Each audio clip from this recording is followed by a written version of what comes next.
So very sorry.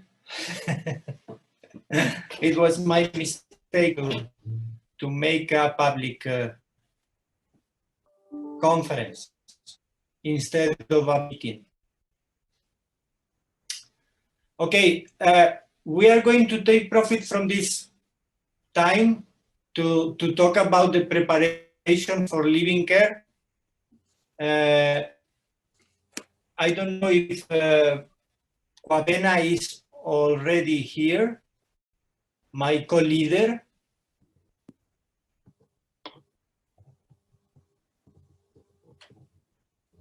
Is not here? No, doesn't seem to be. Okay. So we can start. Very sorry for this big mess. Well, we're sorry, Jorge. Okay. So just my plan was to talk a little bit about the research we are doing about transition to adulthood and preparing care leavers. And my idea was to show you some of our pieces of research, 2 pieces, very briefly, for 10 or 15 minutes to talk about it afterwards. So I would like to introduce you to Federica Gullo, which is my PhD student.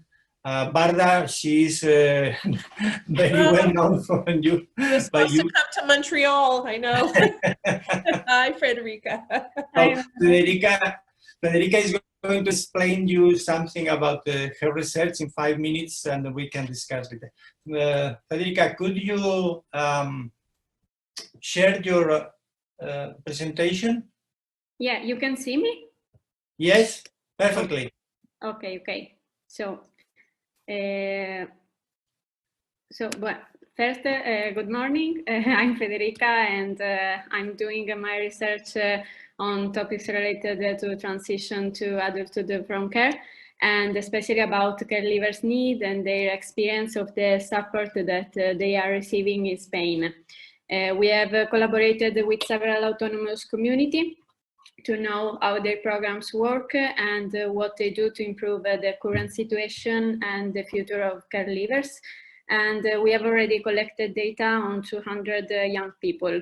Currently, we are in the phase of data analysis and writing articles. And to collect data, we have used different instruments, qualitative semi-structured interview, questionnaire about their satisfaction with the service, and some standardized tests to assess their self-esteem, well-being, difficulties, and the skill for independent life. I have prepared a small presentation, so let's see if I can share it with you.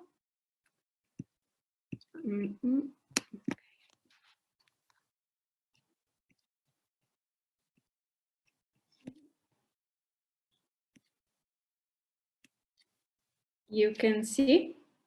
Yes. Okay. So,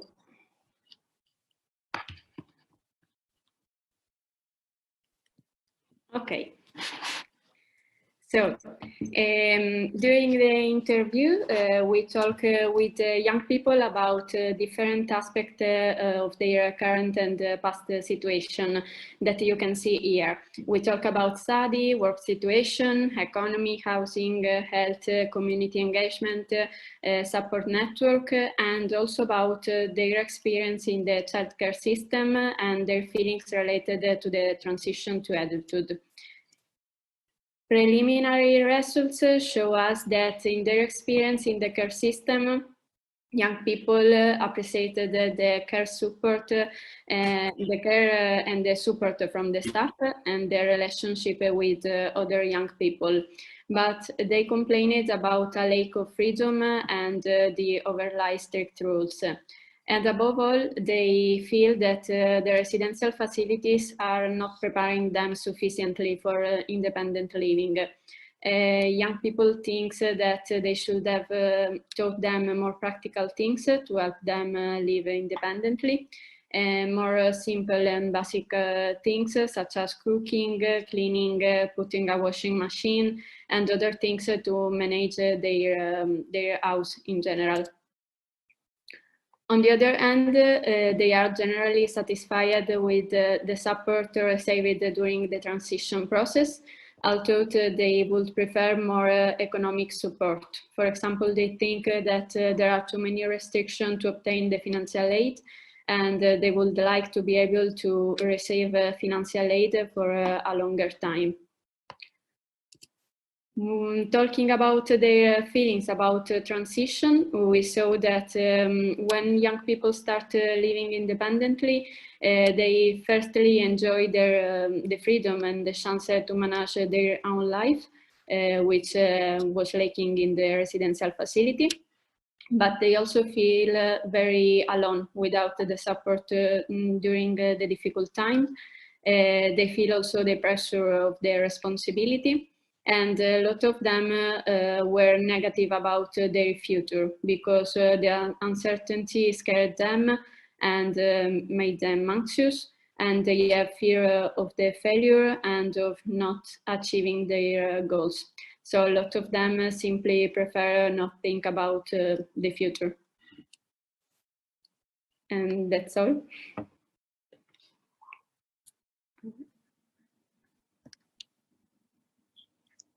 Okay. Thank you, Federica. So this is, well, with this mess starting the meeting, I forgot to introduce myself. Some of you know me. I am Jorge del Valle from the University of Oviedo in Spain, in the north of Spain. And my research group is a group devoted to residential childcare, quality evaluation and transitions to adulthood. And I am member of INTRAC network since almost 20 years, since the beginning, and very happy to be in this first global meeting. So the research by Federica is some kind of needs assessment for young people transitioning to adulthood, the way they perceive and the way they evaluate the services and the situation they are living. And one of the main points was particularly this question of preparing them for living care. It's important, of course, to receive aftercare services, but the question is, if you are not well equipped to face the transition, it's very difficult to take profit from the services and the aftercare services. So in order to prepare young people for this transition, we are developing a very nice project since, I think this is the 4th year we are working on it. And Laura, my colleague Laura Garcia, is going to present you some general idea of our Planea project. So Laura, are you there? Yes. Hi everyone. So, hello. Thank you, Jorge. I am Laura Garcia Alvan. I am also a PhD student at Jorge's team in University of Oviedo. And I'm very happy to be sharing this afternoon, in my case, something about my PhD, my doctoral thesis, okay, which is, its core is the developing of an independent living skills training program called Planea, which I'm going to share, if I can, some things with you now, okay? So, yes, just a minute. It doesn't want to work.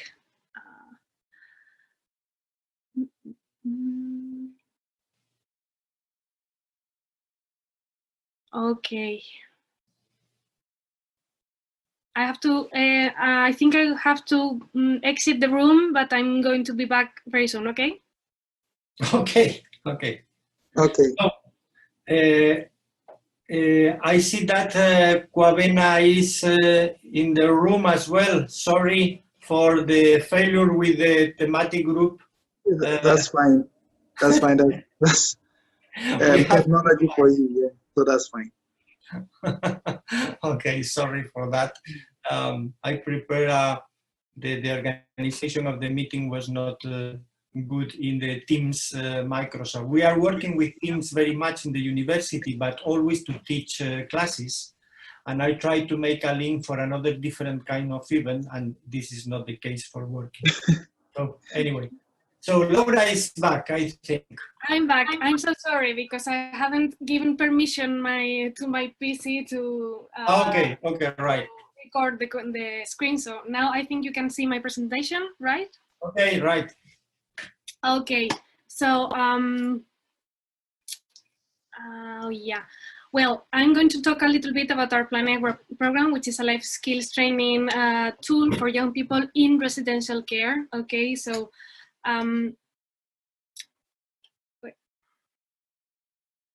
so Plan A is a life skills training program which is aimed for young people in residential care from 14 years old. Okay, so it's a way of delivering independent living intervention from an early age, and its main feature is that it's delivered by means of an online platform. Okay, so but the main thing is that it is composed by a wide structured set of activities in about all kinds of domains that the care workers can propose the young person to complete and to engage in doing.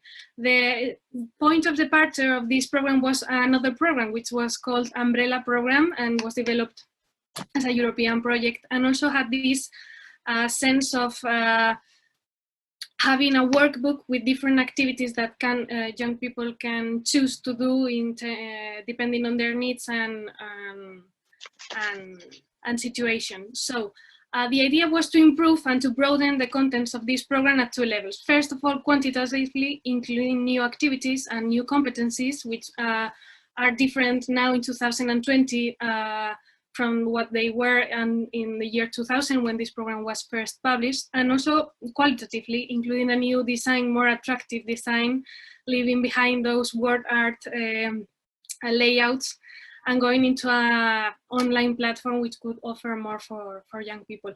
But the main principles still remain, which are the close collaboration between the adult and the young person in their individual intervention process, the practical experiential approach in the activities that they aim to engage the young person into actually doing things, and also proposing significant activities that are important for the teenager's future life. Okay, so now introducing a little bit more about the program, I can tell you a little bit about how it works. Well, it's our program is implemented in an online platform. You can access the public page in proyectoplanea.com, and it can be accessed from any device with internet access. There's no need to download any app or whatever, so it's kind of very accessible with a simple internet connection.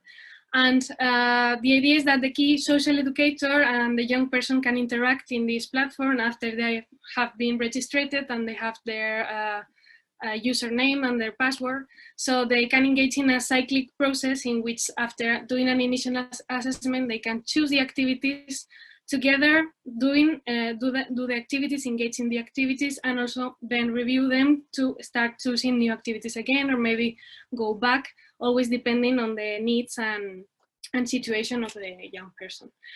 These activities are divided into 9 areas, and afterwards in 68 sections, but at the end of the day, it's kind of more than 200 single activities that they can engage. And the main feature of them is that they are focused on making the young person reflect and research, and also role play in the sense of try to complete different activities, and also in searching and visiting important spots, for example, in their community. The idea is that the program doesn't give any information or answers, but the objective is to make the right questions, so that is the young person the one to answer them, and to make that in collaboration with their key social educator. Okay, so these areas are these 9, which we try to cover the most of the areas. For example, healthcare, family and social relationships, studies, getting a job, money management, citizenship and identity, autonomy development, setting a home, or personal growth, in which there are more little sections in them. maybe it's easier to show you how it would look if you were, for example, a social educator, a care worker working with a young person. You would access in this principal page with your username and your password. And afterwards, you would see the list of the young people you are working with. And you can access to, for example, activate the activities that the young person is going to be involved in. And you can also have a look at what he or she has been doing. But maybe the best thing to see is what a young person would see when he or she entered their session. They would see a menu with the different areas they are here. The different areas they are involved at the moment. If they are only involved in one area, they would only see one, for example. And if they enter one of them, for example, they could see the other little sections that they could engage in, okay? And this is, for example, an example of an activity about cooking, which asks to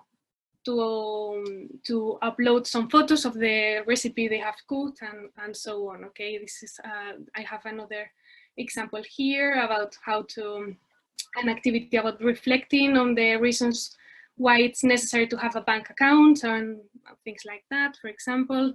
And also another activity about going to the doctors and making an appointment for the doctors. So this is more or less what it looks like, okay? But the aims of all of this is to promote from the residential care environment, to promote the basic skills of the young people, enhance their support network, help them access training and employment and their community resources, become active citizens in their community, improve their self-concept and self-esteem, okay, like very broad objectives that we want to improve with this program, okay? But also there are some aims related to the care workers using this, or the residential facilities using this program, which are very important too. These are strengthening trust and emotional bond between youths and their social key educators, which is something that we expect to happen by creating this shared space for discussion and work about the young people's future and development, and also providing the social educators with a structured set of objectives that help them kind of list what is necessary to have a look at when preparing adolescents for independent life, and also to enhance their autonomy in their everyday life before going into more specific services for young people living care. Nowadays, we have implemented this program in a region of the country after doing a short pilot phase with 22 residential care homes, and after fixing some technical issues that we had in the platform, and also having a look at how to improve the things that we have seen in the pilot phase. We are now implementing some features in the platform, and we'll be hopefully able to evaluate the functioning for the last year, which has been implemented in this region. So I think that's all I wanted to say about the program. I hope that it was clear. You can, if you want to know more, please ask, and also feel free to contact us in any of our directions. So thank you. Thank you, Laura. So this is, I think that this is one of the core questions about preparing for living care. Of course, this is not just a question of making this kind of specific training, it's a question of helping young people all the time when they are in residential childcare. Our experience in the last 15 years working with Umbrella and with Kwabena is that in general, at least in Spain, residential care is usually very, I would say, paternalistic with children. So it's difficult in some children's homes to have a place, a room for getting independent skills, because the children's home is very protective, is very paternalistic. For example, we had some problems in some children's homes for young people to enter to the kitchen for preparing meals, because it is forbidden for young people, because it could be dangerous for them. So sometimes it's more important to be protected, even staff, not just young people, than them. So we have to fight with this concept of big protection in children's home. But at this moment, I think that the program is working very well. Another thing I want to say is that we started to work with the umbrella program that was a product of the Leonardo project in Europe in 2005 with a series of countries. And the philosophy of the Planea is the same as the umbrella. The question is to propose activities to do things together, young people and staff, and the social educator in our case. So I think that this is a key question, like Bronfenbrenner wrote many years ago, that doing things together is a way to make developmental course for young people. And it's a way to show respect, to show cooperation, to show that the other is important for you. So working with this program, what we try to do is create an educational space for doing and discuss and talk together children and staff. In my opinion, this is the main point. Then we have a lot of activities, and we try to teach young people how to have particular skills for independent life. But the most important thing, I think, is trying to get a close relationship between them, because we have something to do together. And that's my view about this kind of plans. So that's all for our part for presentation. So feel free to make any comment, to add some other experiences or comments as you like. I have a comment, Jorge. I'm glad you talked about this problem of protection and paternalism, because it's a very, very big problem in Canada. And and something that goes along with that, I think, is that especially young people here who've spent many years in placement, by the time they get towards the end of their journey, they're so alienated and they feel that they've been so over-controlled that they're very resistant to any intervention to prepare them. They want to get away because they feel like they've been powerless and helpless. I mean, we have a big problem here in Canada, which is, and I don't want to generalize, it's not all the same everywhere, but certainly where I am in Quebec, there's a lot of, there's an acknowledgement that young people have rights and they have the right to participate, but in practice, they have very little say about anything, including they can't cook, they can't even choose what they get to eat in some situations. So these two things to me go together, the paternalism and the alienation, that I think one stimulates the other. And I'm just wondering, what strategies have you or other people found helpful to try to engage with these young people, even though they've been so over-controlled as you're describing it? To me, that's a central dilemma in terms of preparing young people to move into independent living. Right. Yes, in fact, one of the results by the study of Federica was that one of the main feelings they have in the experience in residential childcare is very strict rules, very over control. Yeah. So this is the opposite what we need if they have to be independent. So you are over control till 18 years old, and the following day you are free and you have to manage yourself.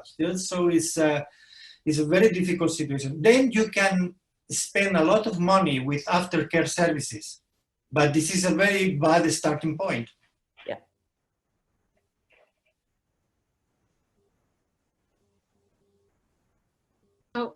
So I was also thinking that about what strategies we can do to promote this. And I can tell from the experience of going to the residential care homes and supervising the experience with this Planea program that, in fact, including this kind of program that asked young people to cook and to engage in certain tasks and so on, had raised some questions for the staff about, okay, but how are you asking me for the people to go into the kitchen or to do this by themselves if they have to ask to their local agency to meet a friend in their house, for example, and things like that. So they had started, some of the facilities were more keen to make a change about this, and others didn't, but they had started to think about it, because if we were asking to do this, okay, maybe we should have a way to make this change. Okay, so it was very interesting, the reflection from the staff when we were talking about the program and what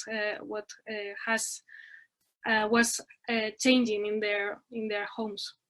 Mm-hmm. Mm-hmm. Yeah. May I just come in here? Hello, everyone. Hi. Hi. I'm Esther from SOS Children's Village, Lusaka, Zambia. I'm taking care of young people and helping them prepare for living care. And sometimes I find it a challenge, and I like the presentation Laura put across, and I would like to use it with the young people preparing for living care this year. So I would like more information on how to get to that app and how they will interact and how I'll get by. But I would also like to mention that with our young people here, they are not so much restricted, because from where they are in what we call the family houses, where they are 14 years and below, they are helped to handle domestic chores, and they are trained to be in the kitchen at an early age. But they are restricted to go outside. The freedom is not there. But when they come to what we call youth facilities at the age 14, we give them a little bit freedom to go outside and to mingle with society. And in the kitchen, they are on their own. They rotate. They stay in groups, and then they rotate to be in the kitchen. They rotate to do the budget, to buy the stuff, and to take care of the food for them to last as long as a month, because the money is released once in a month. So with that, we do not have a problem.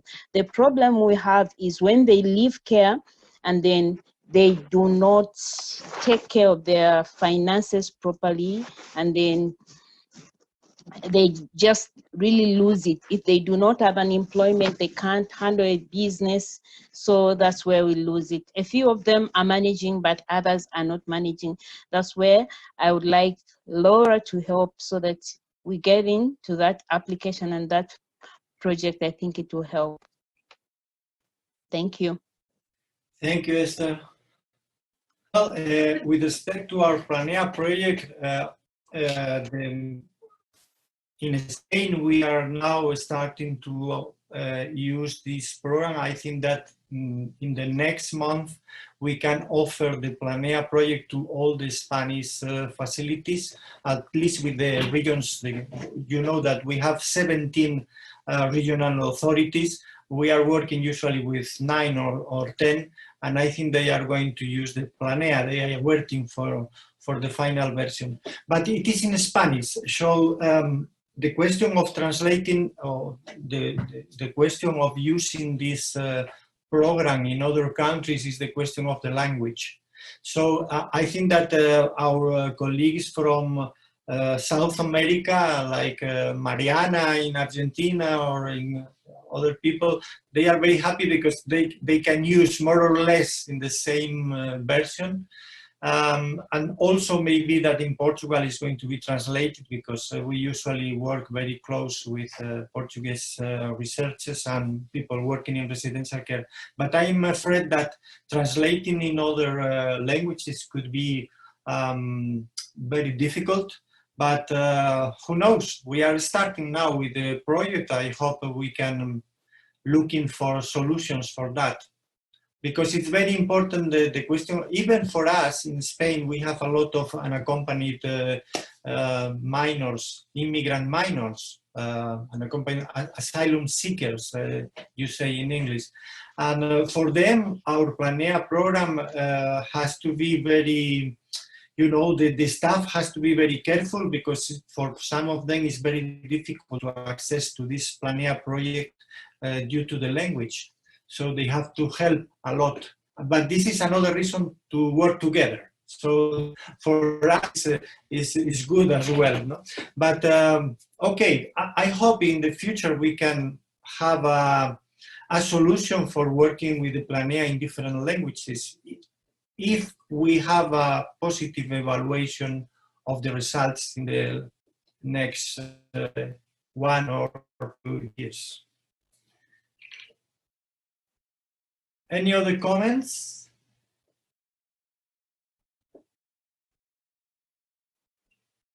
I would like to emphasize one question about the over-control, because Esther said that when you have children, they have more or less control, but not too much, or depending on the age, etc. Well, in our countries, in Europe, I think in general, in the countries we have a welfare state, the role of residential care is living for adolescents with emotional and behavioral problems mostly. So, for example, in Spain, most of the children are in family foster care, usually kinship care, but 80% of people in residential care are adolescents, and more than half are older than 16. And usually they have behavioral and emotional problems. So the question of the over-control is also due to that, because they have to, you know, if you have 6 or 8 young people with behavioral problems, you need a very, you know, a context with a very controlled way of working. So working in these environments with this question of preparation for independent skills is also difficult, because the staff is very devoted to control the behavior and controlling the context. So open for another activities sometimes is very difficult, particularly, for example, in therapeutic residential care. It's more difficult even than this, but we have some experiences on that. It is possible, but it's more difficult. Yeah.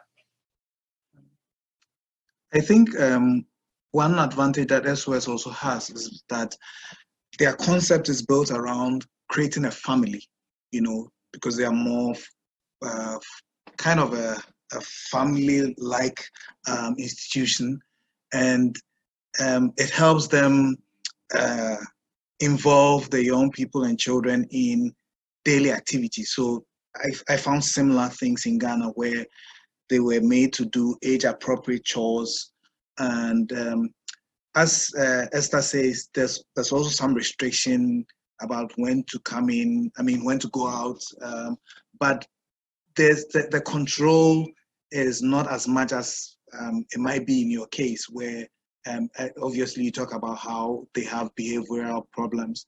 Most of the children who go into care in Ghana is because of poverty, orphanhood, and so don't have those behavioral issues. But still, the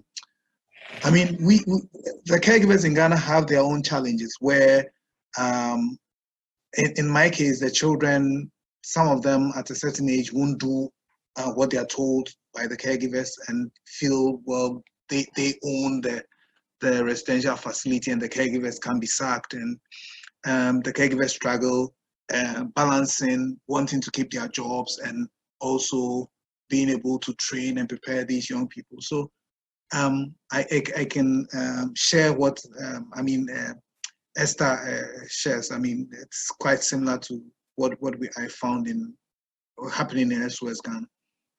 Right. Well, it was in Spain when I was working as a social educator, as a residential worker in the 80s, in 1980s. The situation in Spain was the same. The most children in my facility, we have 50 children, sometimes near 60. Yeah. And most of them were under 15. We have children with 7 or 8 or 9 years old, and most of them were coming from poor families with some problems of neglect, but not abuse in general. Small neglect, poor families, alcoholism, this kind of problems, you know. And well, the situation was completely different in all the aspects in that time. But nowadays we don't have this kind of profiles. We are working with adolescents mostly in our countries, right? Any other comment? I just wanted to find out, so have you done anything in relating to looking at the preparation that children in foster care also get? I mean, it's a family-like thing, but how is it like? Is it better in terms of being prepared for life after care? Or do they also have issues like those in residential? You mean for children in family foster care? Yeah. Right. Well, most of the family foster care in Spain, about 70%, is kinship care. Okay. So they are with grandparents, so they don't leave. They stay after becoming adults. For those who are in non-relative foster care, our research in 2009, what we found is that more than a half of young people getting adulthood, being 18, they remain with the families, with the foster families. Okay. Not in terms of fostering, but in terms of a mutual agreement. And what's very curious, because it was a result very unexpected, because they remain, I think it was near 65%.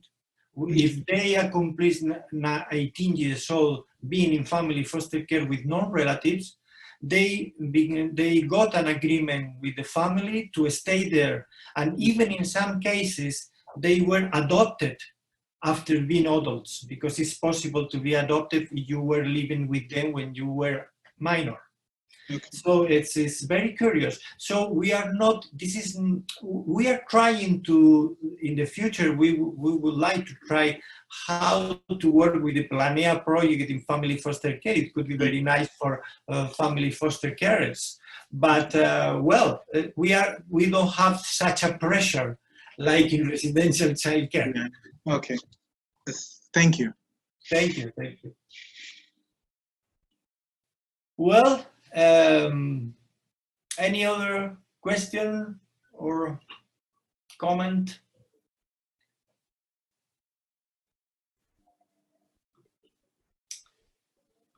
We have 2 minutes left. So we can remain in this room because people are coming here. Yes, this is the main room, so we can just stay where we are. Okay, this is very comfortable. And thank you, Jorge. Thank you all for the presentations. Yes, thank you to Laura and Federica. They are now in the final part of the PhD. They have to finish the doctoral thesis next year, after summer. Due to the pandemic, we have some problems, of course, like everybody. But yes. I think they are going to do very special projects. This trend of transitions to adulthood is my favorite trend since many, many years. And these are 2 very, very nice projects, and all the regional governments are waiting for results. And I hope that we can make some changes in in the way they perform in residential care. As Laura says, and this is my experience of many years working with different programs in residential facilities, when you introduce a program or a technique or a tool in some residential facilities, the most interesting thing is not the concrete objective of this tool, is the change in the way they are working, because they have to adapt the full way of working to this tool. So sometimes you get very, very interesting changes as, you know, secondary effects, but very important effects. That's you know? wonderful. Right. And this is a very nice experience I had with 2 different systems in the past, systems to evaluate children or system to introduce some quality standards and so on. And you introduce some tools, very concrete tools, but suddenly they realize that they have to change the way of working if they want to adapt this tool. Mm-hmm. For them. Mm-hmm. Jorge, Thank do you very much, Jorge. Thank you very much, the students. We are doing a very good job. Yes. Wish you all the best, the students, to complete their studies. Thank you very much for your comments. Now that we are at final stage, it's very nice to hear things like that to gain some strength to finish off. So thank you. Thank you. Good luck to the future. Thank you. We hope so, we hope so. One question we didn't have time to mention, but it's interesting. In the thesis by Laura, in the Planea program, as a way to assess the baseline of the skills of children, we developed a questionnaire to self-evaluate the skills they think they have. Mm-hmm. And also a parallel questionnaire by the staff to assess how they evaluate the skills for independent life of children. Mm-hmm. So we make a baseline, we work with the Planea, and we repeat the questionnaire after. And the questionnaire is, we are finishing the validation of the questionnaires with very, very good results in a sample of near 1,000 young people. And well, Laura was doing a huge job, even in the pandemic confinement. So it was very interesting. So we hope to have this questionnaire to evaluate independent skills. And our idea is to share with all of you if you want to translate and adapt in different languages, and we can compare assessments in different countries.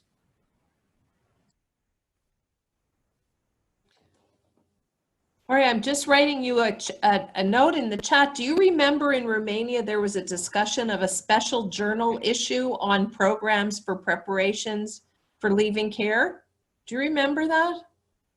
Were you part of that discussion? By members of INTRAC? Yeah.